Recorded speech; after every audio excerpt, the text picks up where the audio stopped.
my 5 recommendations for hiking the Cinque Terre Trail in Italia.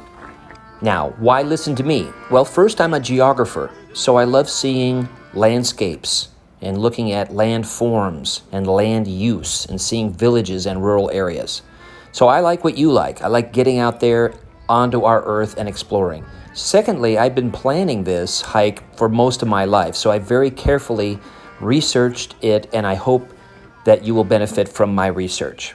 While I give you my 5 recommendations, I'm also going to tell you where I'm filming my selected favorite scenes. This is from the tower at Vernazza, and this is probably my favorite part of the hike, where you're right along the terraces amongst the grapevines and olive trees. Absolutely wonderful.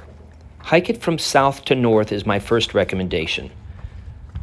Also, watch the websites. Sometimes the trails on the lower parts close due to avalanches. So in my case, one of the reasons why I went up high, which turned out to be absolutely fantastic, is because the lower trails were blocked and closed because of recent landslides. So hike from the southernmost point to the northernmost point, rather than in reverse. I think the views are better that way. In other words, from Rio Maggiore to Manarola to Volastra to Corniglia to Vernazza. The above-mentioned places required about 6 hours walk from about 11 a.m. to 5 p.m., and that was plenty.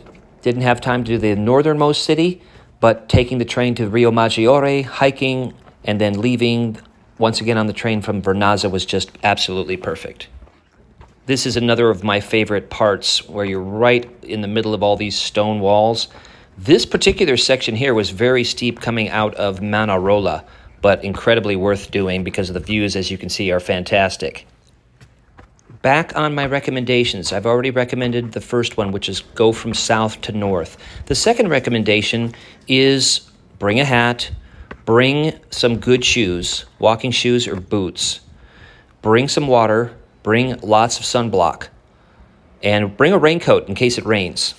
The second part of my number 2 recommendation, there's only one bathroom. There's one at Corniglia.